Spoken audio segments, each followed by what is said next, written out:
Hello everyone, finally doing another video. Woohoo! Everybody excited? Haven't done any videos, I've been a little busy and then had some stuff, been having a lot of stuff going on at home, so anybody's got family at home, especially a stressful life at home, at times you can understand. So those two things combined, just haven't done any videos. I've watched some videos here and there.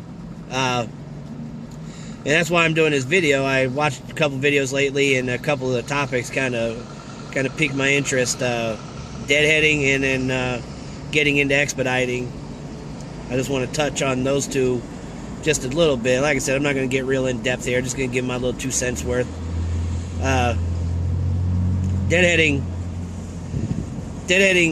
the why and where. I mean, the why is obviously to make more money. You're deadheading to get to a better freight area. That's usually the key. I mean, that's supposed to be why you're deadheading. Some people will be under the opinion that deadheading it's wasteful, costs you a lot of money. You know, the wear and tear on the vehicle. You know, which is true if you're just like blindly deadheading for the hell of it. I mean, you kind of pick your spots. You know, you're not always deadheading when you deliver somewhere. But, you know, if you've got a place that's successful, you know, when you're there, I mean, why wouldn't you deadhead there if it's, you know, even if it is a couple 100 miles or so, and as opposed to where you delivered to, which you've not had much luck out of, why would you not? I mean, to me, it makes sense. You're only spending a couple of dollars and you're going to make money. And from my experiences, and I've been doing this for 4 years, going into my 5th year, and with my experiences, you know, I've found this works out for me way more than it doesn't. Yes, there's been times I've deadheaded and still sat. You know, that's going to happen. I mean, there's no way around it. Nobody's going to bat 1,000 out here. I don't give a shit what they tell you. If they tell you that, they're flat out lying.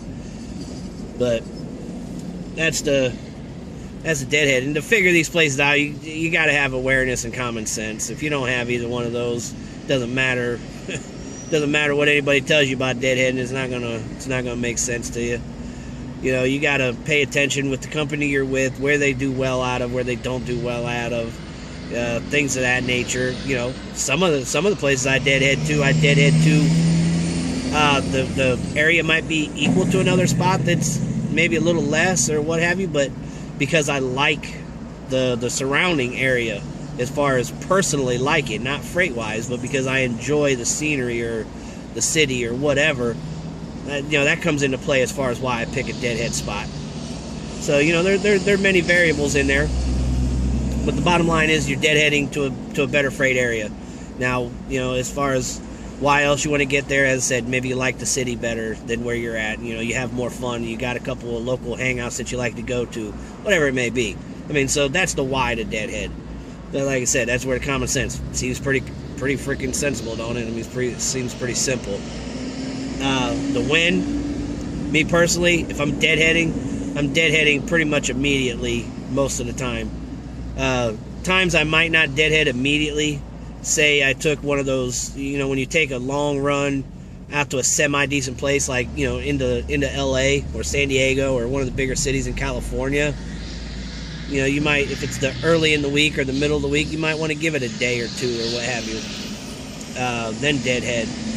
And again, it's all personal feelings and opinions, man. I mean, you got to just go with your gut feeling on what you're more comfortable. Me personally, you know, California, again, it's the time of the week that I get there, but I'm usually turning right back around after I get rested up. I'm turning right back around going to El Paso. One of the biggest reasons, I hate California. I love the city of El Paso, so I'm boogieing. So that's the win for mine. It's usually if you're gonna deadhead, you want to deadhead pretty much as soon as you possibly can. Once you drop, depending on the time of day, the only other thing that comes into play is, you know, if it's 10 o'clock when you drop off and you got like a 3, 4, 5 hour deadhead to go where you want to go, and you're in a place that you might possibly get a load out of. Go ahead, sit there until 3 or 4 in the afternoon, get rested up, call in dispatch, ask how activity's been in your area. If it's pretty much dead for the day, bam, leave. You know, head off to your deadhead spot. Aside from that, You know, if you can get dropped off first thing in the morning at say 6 or 7 or in the middle of the night, and you got enough rest to deadhead that 3, 4, 5 hours, do it. Take off. That's my recommendation. I mean, you know, you got different types of drivers out here, so the opinions are going to vary on the deadheading, I'm sure. I'm more what you might want to call a hustler, a grinder, whatever. I want as many miles as I can get. I'm always trying to grab as many miles as possible. You know, there's quite a few of us like that. I mean, some people just can't, but you know, you just can't do very many miles and they're beat down. But you know, I like to chase. I'm always on the grind for more miles. Then you've got the other type of drivers that are guys that are out here just seeing the sights. They might be retirees or they have a second income, and you know, those are the guys that are usually with a bigger company that don't get a ton of miles, and they don't deadhead. And if you know they're required to sit a certain amount of time until their dispatch will pay them what they're going to pay them to deadhead. They get a portion of that money to deadhead. So again, there's different drivers, you know, different things come into play. But for me, I'm a chaser, I'm a grinder, so you know, I already know once I've got my load what I'm doing with my deadhead, whether I'm deadheading, where I'm deadheading to. I'm looking at my trip. I'm planning my trip according to my deadhead and, you know, involved in there for the scheduling purposes as far as how I want to work it, to how it's going to affect my day after I deliver, things of that nature. So to me, you know, deadheading is a big part of everything I do out here. And how you deadhead is, you know, comes with, you learn that with awareness, paying attention, and common sense. So that's it's my 2 cents worth on the deadheading. As I said, why? To make more freight. You know, to make more money and get more freight. The when, you know, that depends on your rest, how far you've got to go, and what time of day it is, and where you've delivered your load to. So that's the why and when. Now, subject number 2, the getting into expediting. That one, you know, my brother's video on it, Tim Expedites, you know, as he said, in a nutshell, it's, yeah, get a van, get insurance, find a dispatch. That's it in a nutshell. Now, it's easier said than done, especially if you're somebody that has very limited knowledge about expediting, which, when I got into it, I didn't know anything about it. I didn't even know it existed, or I'd have done this years ago. Believe that. I got into it by chance because a buddy of mine found the job on freaking Craigslist, and I was texting him. He told me he was in Texas and told me what he was doing, and I got my foot in the door that way. And once I got out here, you know, I took to it. Yeah, I love it. And I drove for owner for 10 months until I was able to get my own vehicle. And then during that 10 months, you know, it was useful. Wasn't like I was just out there having hell. I mean, I was driving around in a beat-up-ass van. It was a piece of shit van. Air conditioning didn't work. I had to fix the air conditioning in it. A hole in the freaking side door. One of the van's transmission went out. He replaced the transmission with some freaking backyard mechanic and a used transmission. That thing fried. So, you know, I had a couple bad experiences, but I knew this is what I wanted to do, and I knew I needed him as a stepping stone to do it, so I kept dealing with it until I was able to do it on my own. But, you know, it was valuable. It was valuable time spent with him because, you know, during that, I learned, you know, the ins and outs of the business as far as how it works and, you know, what keys to being successful out here. So, you know, I wouldn't trade it. You know, so that's what I recommend to anybody that doesn't have any real knowledge of the industry. I recommend go drive for somebody for, you know, whether it's 5 months, 6 months, a year, however long, but at least do it so you can figure out whether you like it. I mean, this industry has a high turnover rate of people in this industry, and that's due to a lot of people just can't handle the road. Other people don't have the common sense and awareness to be out here on the road. They might like the road, but they're not successful because they don't know the ins and outs, because their awareness sucks ass, or their common sense is, you know, not there at all. So, you know, my suggestion is, yeah, drive for a fleet owner. That way you're not out much if it doesn't work out for you. You know, you don't have to worry about selling a van that you've bought and all the investment, you know, all the money you've put into investing into getting out there on your own. You don't have to be out that, or be feeling like you're forced to stay doing something you don't really like. So drive for somebody is the first recommendation. After that part, you know, and you're doing that to get the knowledge of the industry, to figure out what you're doing, what you want, what you like to do. Now, once you're past that step, then you know this is what you're going to do, this is what you want to do, you're dead set on it. And that's how I was. I was going to do anything I had to continue in this industry. So, with that being said, once you've, you know, reached that point, you know, obviously you got to have a van and a dispatch, and you got to have insurance. Those are the three key parts, and a little bit of money in the bank to get you rolling until your paychecks start coming in. But insurance is the first thing I would inquire about.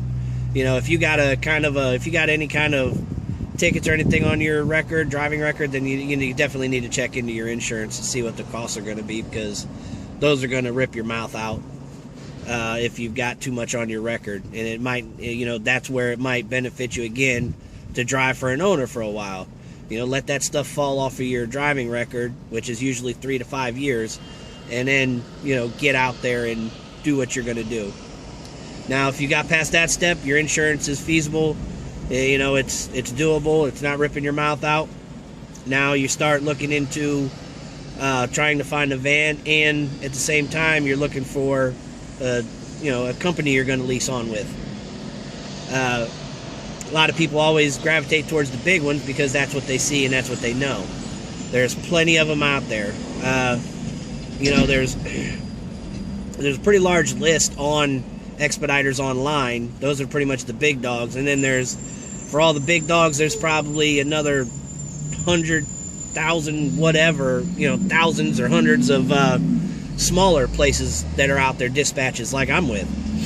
And you find them, I guess, word of mouth, kind of Google them, I guess. And the best thing, obviously, is word of mouth. I mean, you want to talk to people that's worked with them so you get an idea of what kind of, you know, mileage that they're giving you and the rates and things like that. And again, that's where working for a fleet owner comes in handy.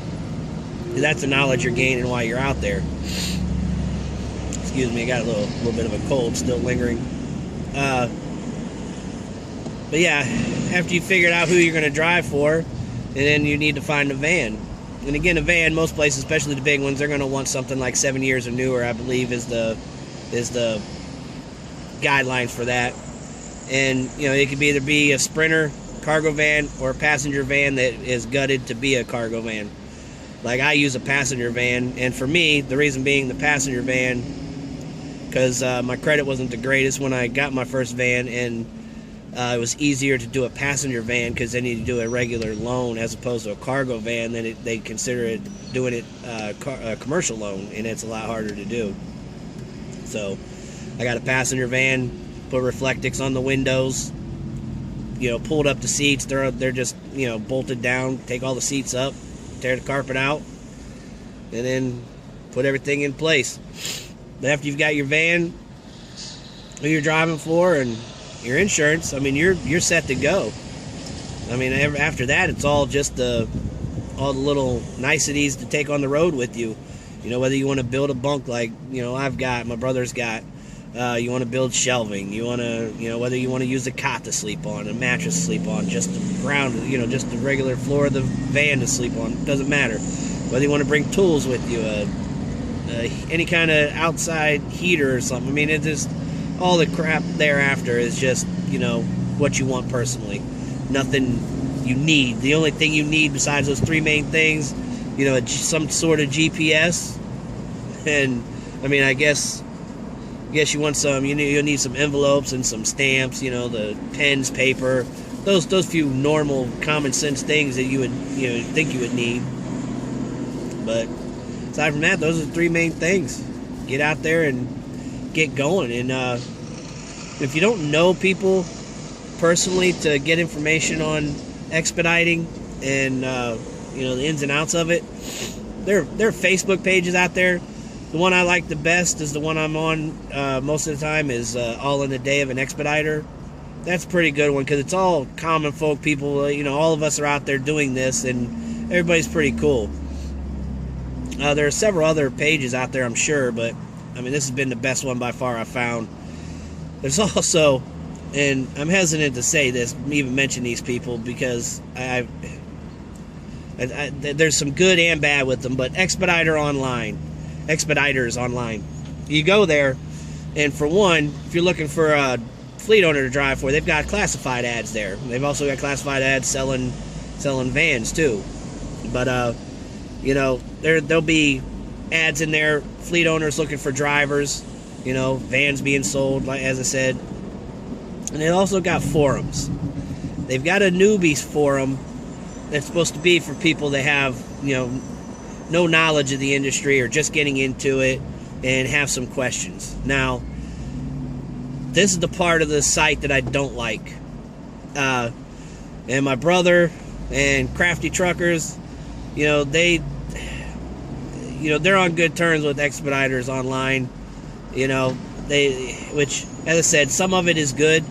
But as I said, the fact that you can go on there, they got classified ads and things of that nature. They got insurance providers on there. They've got all the expediting, not all of them, but they got the bigger expediting companies on there that you can get in touch with the recruiting offices and things through that. And they've got some information that they post on their page at times that's helpful. But the forums, man, fuck the forums. If you're lucky enough to get somebody on there like myself or my brother or Crafty Trucker or some of the other people that are actually trying to help people in the industry, then it's worth it. But there's a small handful of guys and girls on it, mostly guys on there, that have been on that website and them forums for a long time, and they're super negative.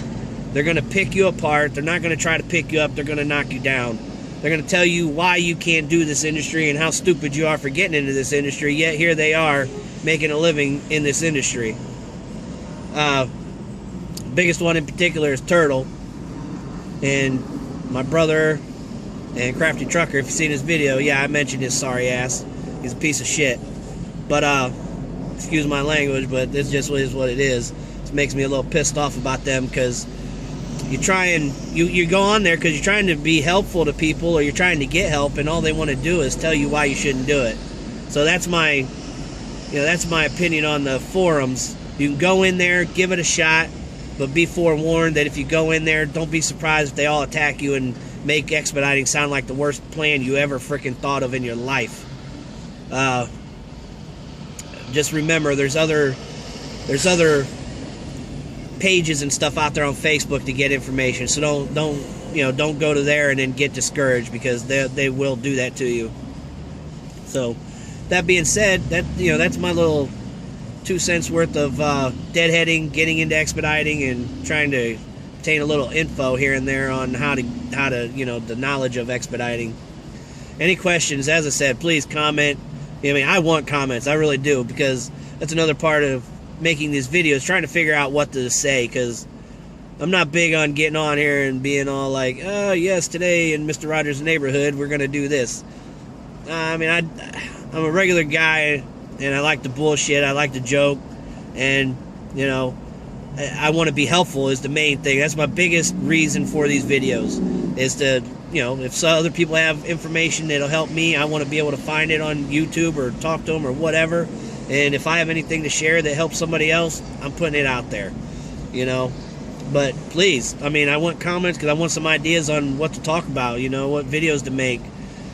So please don't be afraid to leave comments. I don't care if they're good or bad, like you're an asshole, or hey, I appreciated that bit of knowledge. Anything you've got to say, please say it. I'm open for it. So, until the next video, which hopefully it isn't as long as the last one, I'll see you then. Take care.